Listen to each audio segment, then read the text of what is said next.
আল্লাহর এক বান্দি, নারী না পুরুষ, একটা বাচ্চা কাঁধের মধ্যে নিয়ে বাইতুল্লাহর চারপাশে ঘুরে আর চিৎকার দিয়া কয়, হে মালিক, তোমার ওয়াদা পূরণ হইছিনি বলো। এই কথা বলে আর বাইতুল্লাহর চারপাশে দৌড়ায় কে? এক মহিলা, আল্লাহর বান্দি।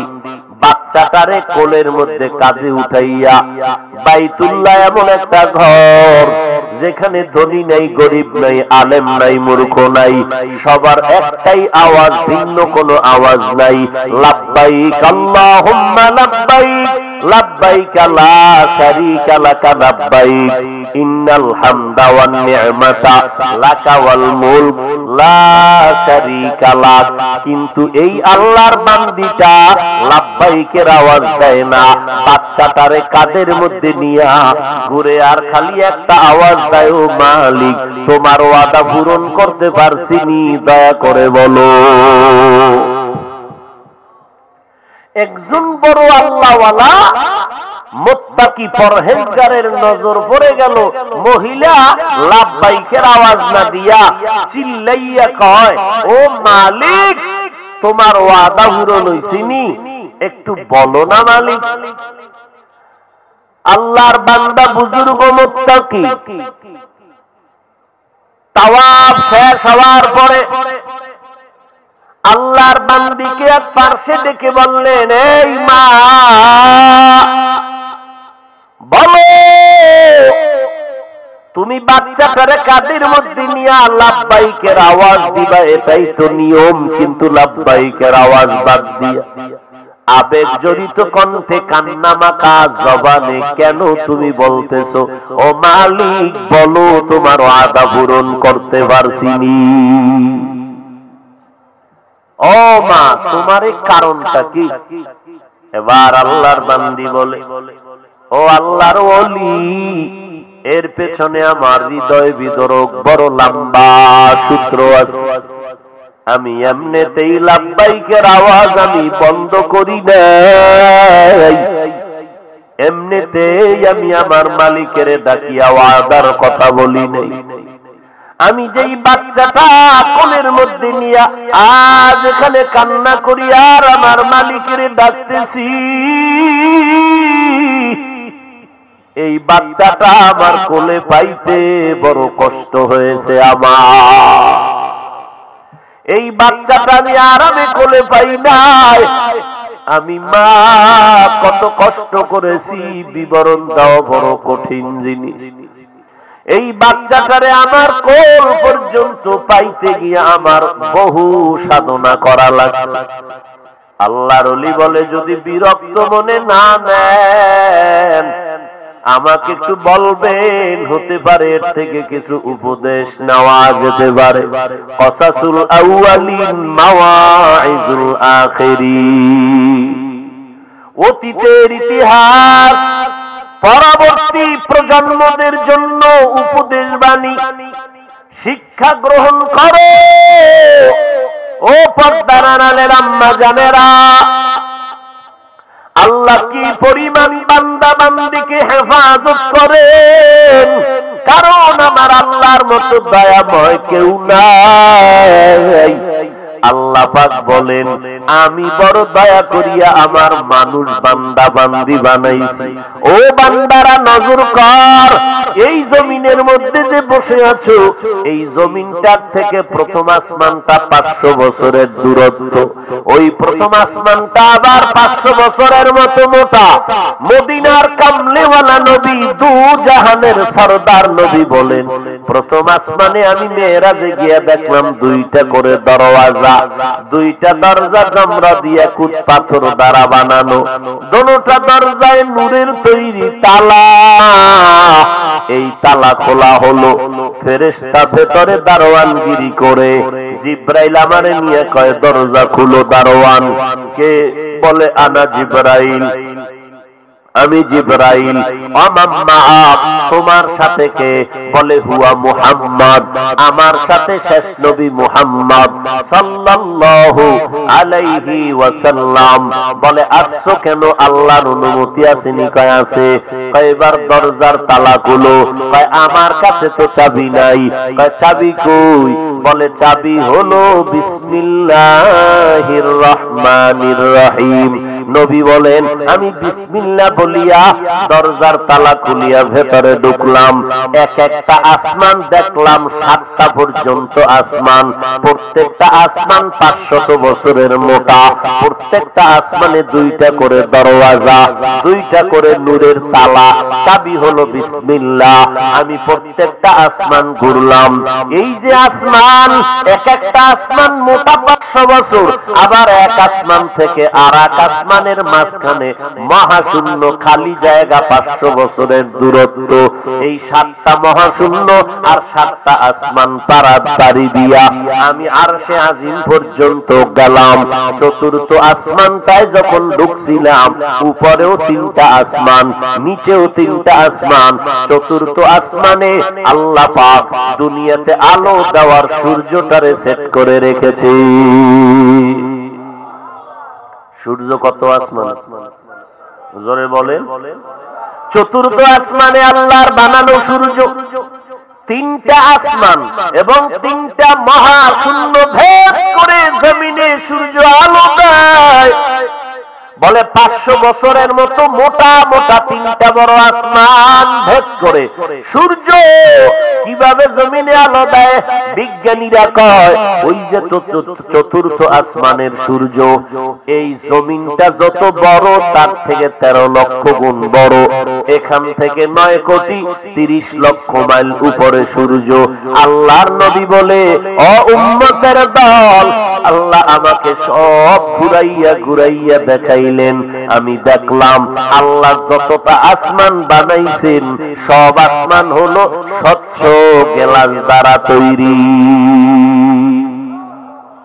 আল্লাহ স্বচ্ছ গ্লাস দিয়ে বানাইছেন। কি পরিমাণ স্বচ্ছ! ওই স্বচ্ছ গ্লাসের আসমান ভেদ করে চতুর্থ আসমান থেকে সূর্য জমিনে গোটা জগৎবাসীকে আলো দেয়। সুন্দর না খারাপ? আল্লাহ কয় আদম জাত, ওই সূর্যটা যত সুন্দর দেখো, এর থেকে মানুষ তোরা আরো বেশি সুন্দর। গরবা সুরত আতুমি ইনসাবুদে আহমদবু জাহলো হামেকে সাবুদি। আমি আল্লাহ তোরে এত সুন্দর করে বানিয়েছি। এই রকম 7টা আসমান, 7টা মহাশূন্য। আবার নবী বলেন গেলাম অনেক উপরে আরশে আজিম, এর উপরে গেলাম নূরের তৈরি চেয়ার বা কুরসি। এই সব আল্লাহ জমিন 7টা সহ আল্লাহ বানাইতে সময় নিছেন ফি সিত্তাতি আইয়াম, মাত্র 6 দিন। আর তোর মতো নাপাক পানির বান্দা 1 হাত লম্বা না, 2 কেজি ওজন না, তোর মতো বান্দা তারে নাপাক পানির থেকে বানাইতে আমি সময় লাগাইছি মায়ের গর্ভে 9 মাসের মতো। তাহলে তোরে বানাইতে আমার সময় কম লাগছে না আসমান বানাইতে কম লাগছে? তোর মতো 1.5 ব্যাটারিরে বানাইতে সময় লাগছে বেশি। আমি মায়ের গর্ভে প্যাকেটের উপরে প্যাকেট, প্যাকেটের উপরে প্যাকেট, প্যাকেটের উপরে প্যাকেট করিয়া এমন ভাবে তোরে হেফাজত করছি, বিন্দু থেকে বিন্দু অক্সিজেন ঢুকার রাস্তা খোলা রাখি নাই। বাতাস ঢুকলেই তোর ক্ষতি হবে। আর দুনিয়াতে আসছো, বাতাস বন্ধ করলেই তোরে গজবে ধরবে। সব কুদরত কার? কাদের কুদরত দারি বরকামাল, আনতা রব্বি আনতা হাসবি যুল জালাল। হেফাজত কে করলে? ওই আল্লাহর বান্দী কান্না করে বলেন, ও আল্লাহর ওয়ালি, আমার এই বাচ্চাটা আমার কোলের মধ্যে দুনিয়াতে ভূমিষ্ঠ হওয়া মাত্র আমি একটা কাফেলার সাথে সফরে নেমে গেলাম। সফরে যাইতে গিয়া নদীর পথে রওনা। নদীর পথে সফর চলছে স্টিমার জাহাজের ভেতরে। আল্লাহ পাকের কুদরত বোঝা বড় কঠিন। হঠাৎই সমুদ্রের মধ্যে তুফান আর ঢেউ শুরু হয়ে গেল। এমন তুফান আর ঢেউ, এমন তুফানে জাহাজটা ভেঙ্গে চুরমার পানির নিচে চলে গেল। মানুষগুলো সব মৃত্যু মুখে পতিত হয়ে গেল। আল্লাহর কুদরত বুঝি না। আমি মা আমার বাচ্চাটারে বুকের সাথে আগলায় রাখছি, আমি সারি নাই। আল্লাহর কুদরত চোখে চোখে তাকাইয়া দেখলাম দুনিয়ার সব মানুষ ওই জাহাজের যাত্রী মরে গেল। জাহাজটারও কোনো অস্তিত্ব নাই। আল্লাহ তাআলা আমাকে বাচ্চা সহ একটা তক্তার উপরে ভাসাইয়া রাখছি। বাঁচানোর মালিক কে? না মাছ বাঁচাবে? তাহলে মাছওয়ালারা কি কেউ মরে নাই? হ্যাঁ, বাঁচানোর মালিক আমার আল্লাহ, মৃত্যু দেওয়ার মালিক আমার আল্লাহ। যদি মাছ না দিলে মানুষ মরিয়া যাইত। বালু যারা টানে লেবার, ওরা কোনদিন বাঁচতে পারত না। একটা কি লেবারও মরছেনি? মরে। আবার এই করোনার যত রোগী, বাবা মারা গেছে, সন্তানেরা ধইরা রাস্তার চলন্ত কিনারায় ফালাইয়া ঘরে গিয়া দরজা আটকায় দিল। একদিন হয়ে গেল এই লাশের দাফনের খবর নাই। থানার পুলিশ খবর পাইয়া লাশটা দাফন করার জন্য হাজির। দাফন করতে গিয়া থানায় নিয়ে গেল, দাফনের ব্যবস্থা করলো। সন্তানেরা জানা যায় না, খবর নেয় না, করোনায় আক্রান্ত হওয়ার ভয়। এই সন্তান, এরে আল্লাহর গোলাম, এই করোনার শত শত রোগী মৃত্যুর লাশ এই বাংলার জমিনে দাফন করলো, কাফন পরালো, গোসল করালো, জানাজা পড়ালো। আমার দেশের টুপিওয়ালা ওলামায়ে কেরাম, আমার প্রশাসনের পুলিশ বাহিনী আজও পর্যন্ত একজন টুপিওয়ালাও করোনায় আক্রান্ত হয় নাই। হেফাজতের মালিক কে? তবে মাস্ক পরা বন্ধ করবেন না। এক উসিলায় আল্লাহ মুখে গরুর মতো আটকায় দিছে। কি গরুর মুখে লাগায় না? কাবার লাগায় না? বাহিরের ধান যেন খেতে না পারো। এরে মুসলমান, এমন একটা ব্যবস্থা রক্তরে দিয়ে দিলাম, জবানটারে আটকাইয়া রাখ। কারণ যেই তালে বিড়ি টানো, মেশকের গন্ধ মানুষ সইতে পারে না। এরকম আশেকের রসুল আছে না? বয়ানের আগে উবিরি, মোনাজাতের ঘরে উবিরি নাই। এই কোয়ালিটির আশেক তো বেশি। কথা বলেন না কেন? বহু ওয়াজের ভ্যান্ডেলে গেলে দেখা যায় নামাজ আজকে ফজর পড়েন নাই, যারা জোহর পড়েন নাই, আসর মাগরিব এশাও পড়েন নাই, এরকম আশেক কি এখানে নাই? ও ভাই বলো, তোমার আমার মায়ার নবী অসুস্থ, তারপর জামাত ছাড়ে না। আর সেই নবীর আশেক দাবি করিয়া বলো তুমি কেন নামাজ পড়তে পারো না রে বাবা? কয়দিন আর বাহাদুরি করবা? মনে মনে কি ভাবছো কোরআন মিথ্যা, নবীর হাদিস মিথ্যা? এই ভাবনায় কাজ হবে না রে বাবা। আল্লাহর কোরআন সত্য, নবীর কথা সত্য। ওই আল্লাহর দরবারে ফিরে আসো, এই মহামারী থেকে তওবা করো, আল্লাহর কাছে ফিরে যাও, আর বলো আল্লাহ আর গুনাহ করব না। এই গুনাহ করতে করতে আচ্ছম তোমার চোখ না পাক, জিহ্বা না পাক, অন্তর না পাক। এরে আল্লাহর বান্দা, হকের পক্ষে চলো, নবীর সুন্নতের লাইনে চলো, কোনো ভয় নাই, হেফাজত করবেন আমার আল্লাহ। আল্লাহর বান্দি বাচ্চা লয়া কই খবর নাই।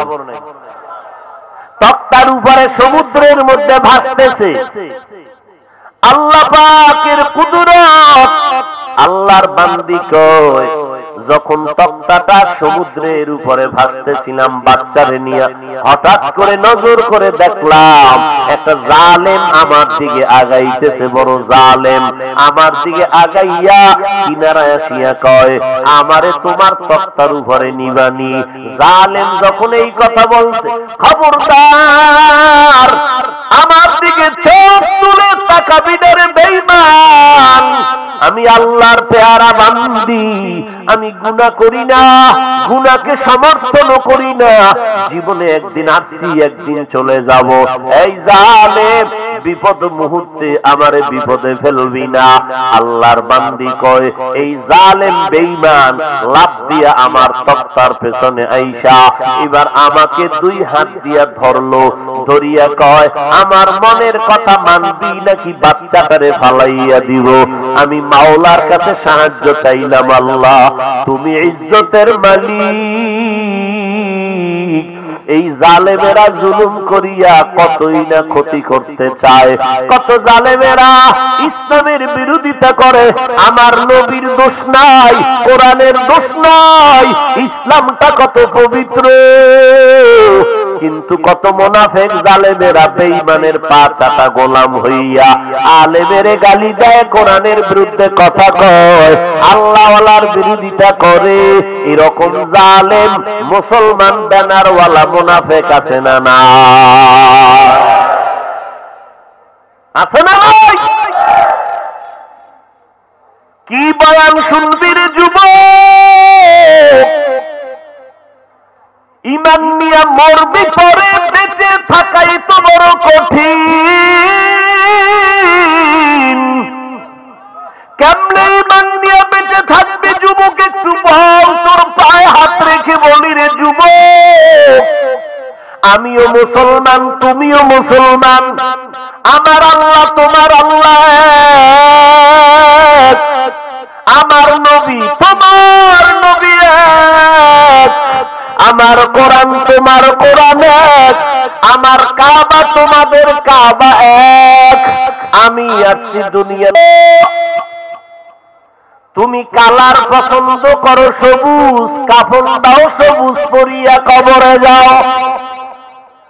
তোমার সন্তানের কইও আমি সাদা টুপি জামা পছন্দ করি না, আমি সবুজ গম্বুজওয়ালা নবীরে পছন্দ করি। অতএব আমার নবীর গম্বুজ যেহেতু সবুজ, আমার কাফনের কালারটাও সবুজ বানাইয়া দিও। আবার যারা কালো কালার পছন্দ করো, তোমরাও ওসিয়ত করিয়া যাইও, আমার মরণকালে আমার কালো বোরকা পরাইয়া কবরে দিও। এই সুযোগ আসেনি। তুমি কোন দলের নেতা, কোন দলের কি জানার দরকার নাই, মরণের পর সবার কাফনের কালার হবে এক। কথা ঠিক নেই? মরণকালে যদি এক হয়, এখন কেন কালার নিয়ে কিলাকিলি করো? আসেনি কিলাকিলি করনেওয়ালা? ও ভাই, তোমার মধ্যে কি জাহান্নামের ভয় নাই? ও যুবক, ও বৃদ্ধ বাবাজি, কবরের সাইজও তোমার আমার এক, কবরের মধ্যে প্রশ্ন হবে তিনটা। তাও দেখছেন, দুনিয়াতে আসছি এক, যাব এক, কবর এক, প্রশ্ন এক, সবার বেলা তোমার আমার কাবা এক, আল্লাহ এক, নবী এক, কোরআন এক। এত দ্বন্দ্ব করো কেন, আলাদা করো কেন? পায়ে হাত রেখে বলে রে যুবক, ইমান নিয়ে বেঁচে থাকা বড় কঠিন। এই কথাটা তো আমি হাফিজের কথা না, আমার দাদার কথা না, ১৫০০ বছর আগে আমার মায়ার নবী বলে গেছেন, ও উম্মতেরা, আমি মুহাম্মদ শেষ নবী, রওজায়ে মোবারকে যাব, মদিনাতুল মুনাওয়ারায় কিয়ামত পর্যন্ত আমি মুহাম্মদ জিন্দা অবস্থায় থাকব, নামাজের হালাতে আমার মাওলার মারিফতের মজা নিতে থাকব। ও গো নবীর উম্মতেরা, হয়ে আজি দিশ দিশাহারা। কোরআন হাদিসের চলো যখন যাহা চায় মনে, নবী বিনে কে তারাবে ফুলসিরাত মিজানে, নবী বিনে কে তারাবে ফুলসিরাত মিজানে। চলো চলো চলো মুমিন চলো নবীর সন্ধানে, নবী বিনে কে তারাবে ফুলসিরাত মিজানে। নবী আমার জীবন ভরে দিনের লাগি কষ্ট করে, দান দান শহীদ করিলেন উহুদেরই ময়দানে, নবী বিনে কে তারাবে ফুলসিরাত মিজানে, নবী বিনে কে তারাবে ফুলসিরাত মিজানে। খারাপ লাগে?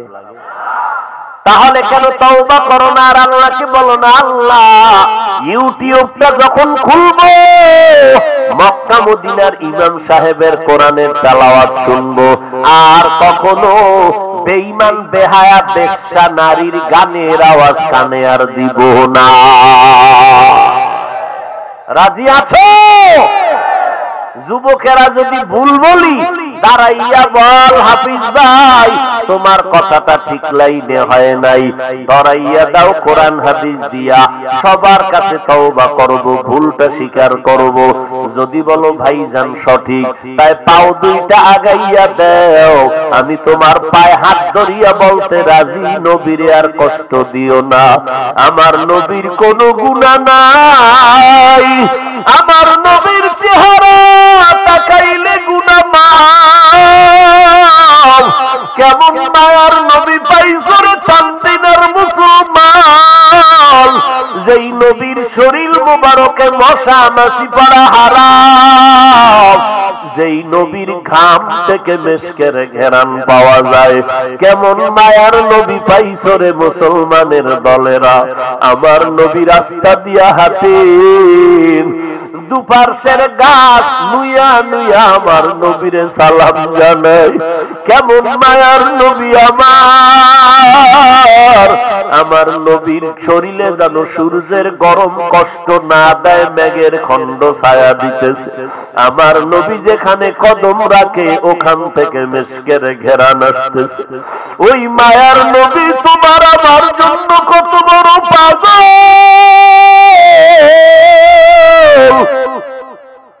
আম্মা জানা আয়েশা রাদিয়াল্লাহু আনহা বলেন, একদিন আমার নবী এশার নামাজ পড়িয়া আমার হুজরায় এসে ঘুমাইয়া গেলেন। রাতের গভীরে দেখি নবী আমার বিছানায় নাই। মনে মনে ভাবলাম না জানি কোন বিবির ঘরে গেলেন নাকি। আমি আয়েশা নজর করিয়া খুঁজতে গিয়ে দেখি আমার মায়ার নবী দো জাহানের সরদার, যার কোনো গুনাহ নাই, যেই নবীর কথা শুনিয়াও বেঈমানেরা কালেমা পড়লো।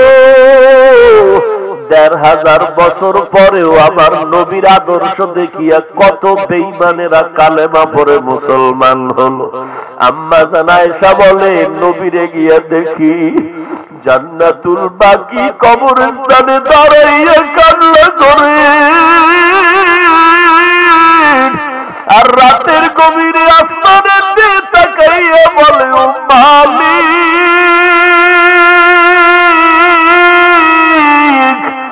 আমার উম্মতগুলোরে তুমি মাফ করিয়া দিও,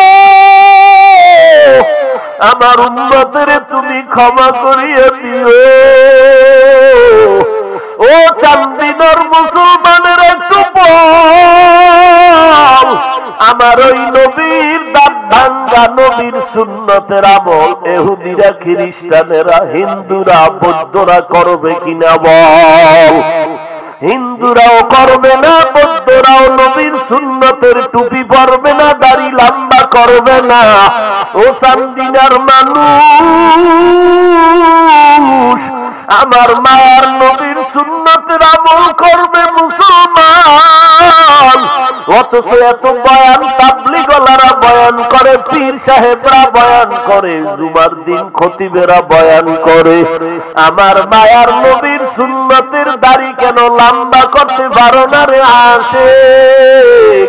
পাও দড়িয়া কই আমার নবীর আর কষ্ট দিস না রে ভাই। বেঈমানেরা আমার নবীরে গালি দেয়, সহ্য করা যায় না। আর তুমি বাবা দাড়ি কেন কাটো? আমার নবীর তরিকায় কি চলতে তোমার মায়া লাগে না, ভালো লাগে না? আমার নবীর তরিকা মতে টুপি পরলাম, দাড়ি রাখলাম, নামাজ পড়ি, পর্দা করি, হালাল খাই। কত যুবকেরা তোদের মতো যদি আজকে প্যান্ট শার্ট টাই লাগাইয়া দাড়ি কামাইয়া রাস্তায় ঘুরতাম, কেউ বাধা দিত না। এই দাড়ি রাখলাম, দাড়ির কারণে যৌবনের ভাব চলে যায়, তোমাদের থেকে কম বুঝি না রে বাবা। টুপিটা মাথায় দেওয়ার কারণে মাথা গরম লাগে, তোমার থেকে কম বুঝি না। লম্বা জামা গায়ে দেওয়ার কারণে শরীরটা গরম লাগে, কম বুঝি না। এরপরও কত মানুষ এই টুপির কারণে, দাড়ির কারণে, পোশাকের কারণে, কওমি মাদ্রাসায় পড়ার কারণে কত গালি দেয়। এমন একটা দিন নাই যে ফেসবুকে আমার বিরুদ্ধে দুই কলম আল্লাহর বান্দারা আমার বিপরীত বিরোধিতায় লেখে না। ওরা যতই চেষ্টা করে হাফিজের মাঠ থেকে দূরে সরাও, কোরআনের আওয়াজ বন্ধ করাও, এইভাবে করিয়া দুশ্মনী তো আর কম করে না। এরপর একটা গালি দেই না রে বাবা। আজকে পাঁচকল্লি টুপি মাথায় দিয়া অন্য টুপির বিরুদ্ধে কখনো কথা বলি না, লম্বা জামা পরিয়া অন্য পোশাকের বিরুদ্ধে কথা বলি না, কওমি মাদ্রাসায় পড়ার পর আলিয়ার বিরুদ্ধে বলি না, স্কুল কলেজের বিরুদ্ধে বলি না রে বাবা। তোমরা কেন আজ আমাদের বিরুদ্ধে বাঁকা নজরে তাকাও? আজকে আমরা নাভির নিচে হাত বাঁধিয়া নামাজ পড়ি ঠিকই, কিন্তু বুকে যারা হাত বাঁধিয়া নামাজ পড়ে হিংসা করি না, গালিও দেই না। আমরা আলহামদুর পরে আস্তে আমিন বলি, যারা জোরে আমিন বলে গালিও দেই না, হিংসাও করি না। আমরা রমাজানে 20 রাকাত তারাবির নামাজ পড়ি, যারা 8 রাকাত পড়ে হিংসা করি না, গালি দেই না। কারণ আমি আমার নিয়ে চিন্তায় বড় ব্যস্ত। ওই কবরে যাওয়ার পরে আমি কওমি নাকি আলিয়া, আমি তাবলীগওয়ালা নাকি চরমনাই, আমি বিএমপি না আওয়ামী লীগ, আমি মাওলানা নাকি মুফতি সাহেব, আমি ডাক্তার নাকি রোগী। সাদা কাফনে যেদিন প্যাকেট হয়ে যাব, ওই সাদা কাফনের প্যাকেটটারে সবাই কাঁধে নিয়ে যখন বাঁশবাগানে রওনা দিবে, ওই অন্ধকার কবরে রাখিয়া সবাই যখন বিদায় হয়ে যাবে, পাড়াইয়া পাড়াইয়া মাটি দিবে, তখন আমার কাছে ফেরেশতা বলবে না তুমি মাওলানা নাকি মুফতি সাহেব। ফেরেশতারা বলবে কোনো পরিচয় নাই, আগে দেখি মদিনার দাড়িটা তোমার গালে আছে কিনা দেখি। কাপড়ের মুষ্টি খুলিয়া যখন দেখবে নবীর সুন্নাত নাই,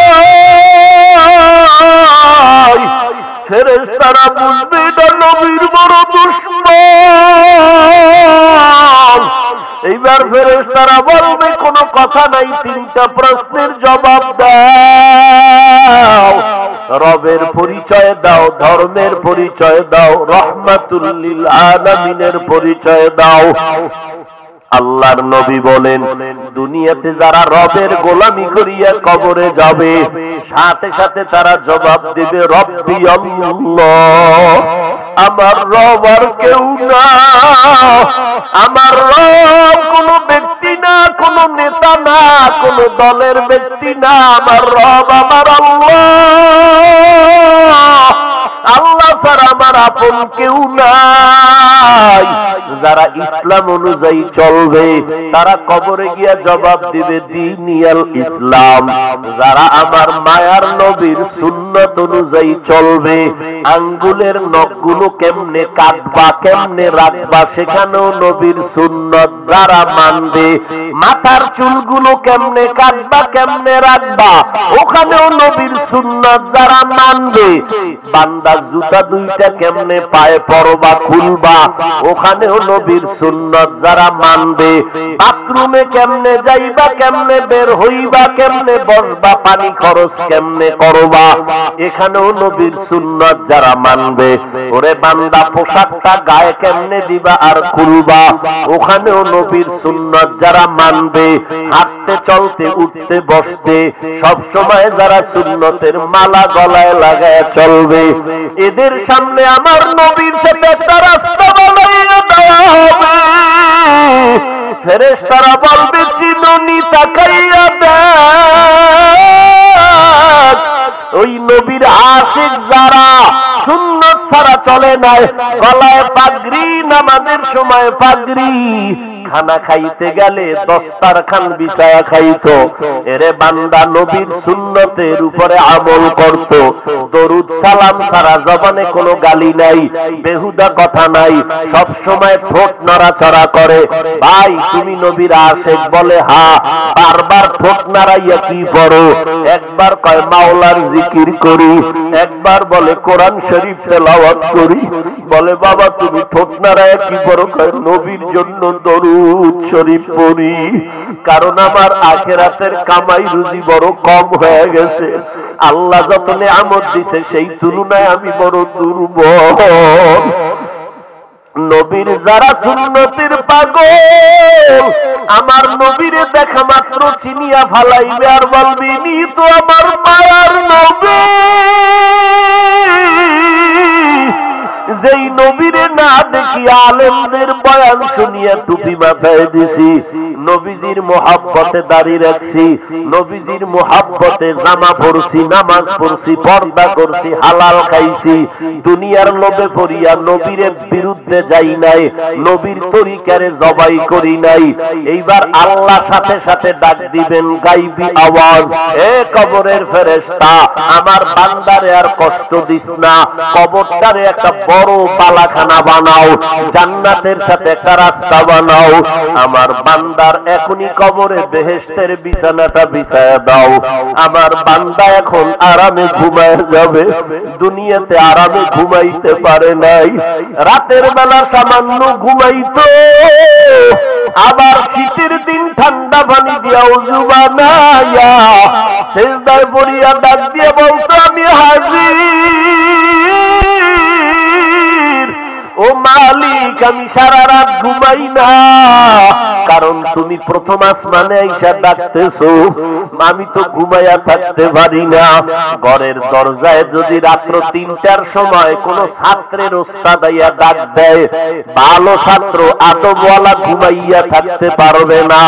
আমার আল্লাহ প্রথম আসমানে যখন আইসা ভোর রাতে ডাক দেয়, আমার মাওলার যারা পাগল যারা আছে ওদের চোখে আর ঘুম আসতে পারে না।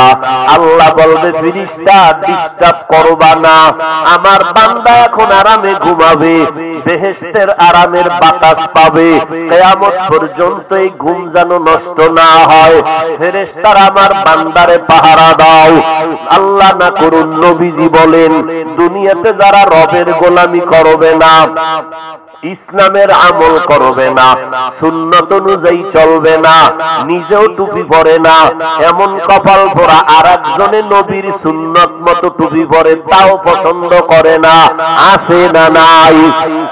নিজেও দাড়ি রাখে না, আর একদল যারা দাড়ি রাখে তাদেরকেও পছন্দ করে না, নিজেও নামাজ পড়ে না, নবীর মোহাব্বতে যারা নামাজ পড়ে পছন্দ করে না, নিজেও আল্লাহওয়ালার কাছেও যায় না, যারা আল্লাহওয়ালার কাছে যায় তাও পছন্দ করে না। আল্লাহ তাআলা তখন নবীজি বলেন কবরে যখন শোয়াইয়া চলে যাবে, ফেরেশতারা আসিয়া যখন প্রশ্ন করবে রবের পরিচয় দাও, ধর্মের পরিচয় দাও, রাহমাতুল লিল আলামিনের পরিচয় দাও। তুমি কোন দলের জানার দরকার নাই, তুমি কত টাকার মালিক জানার দরকার নাই, তুমি কতটুক শিক্ষা অর্জন করছো তাও জানার দরকার নাই। নবীজি বলেন ওই নাফরমান গুনাহগারেরা একটা প্রশ্নের জবাব দিতে পারবে না, শুধু বলবে লা আদরি, হা হা লা আদরি, আফসোস আমি কিছুই জানি না, আমি কিছুই জানি না, রবকে তাও আমি চিনি না, ইসলাম কি জিনিস আমি চিনি না, নবীকে তাও আমি চিনি না। আল্লাহ তখন রাগান্বিত হইয়া কবরের ফেরেশতাকে আওয়াজ দিয়া বলবেন, কবরের ফেরেশতা এই নাফরমানকে আর সময় দেওয়ার দরকার নাই, আমি দুনিয়াতে কম সময় দেই নাই, আমার দেওয়া সূর্যের আলো চাঁদের আলো, আমার দেওয়া পানি বাতাস ভোগ করলো, আমার দেওয়া জমিনের ফসল গাছের ফল নদীর মাছ খাইয়া একবারও আলহামদুলিল্লাহ বলে নাই। আলেম ওলামারা পায়ে ধরিয়া ধরিয়া নামাজের কথা বলতো, রোজার কথা বলতো, রমজান মাসে রোজা রাখে নাই, সন্তানগুলোরে নামাজি বানায় নাই, পর্দা করে নাই, নামাজ পড়ে নাই, হালাল খায় নাই, আমার বান্দা ওলামায়ে কেরামের বিরোধিতা করত। এখন আর সুযোগ দেওয়া হবে না, এখনই কবরে জাহান্নামের বিছানাটা বিছাইয়া দাও।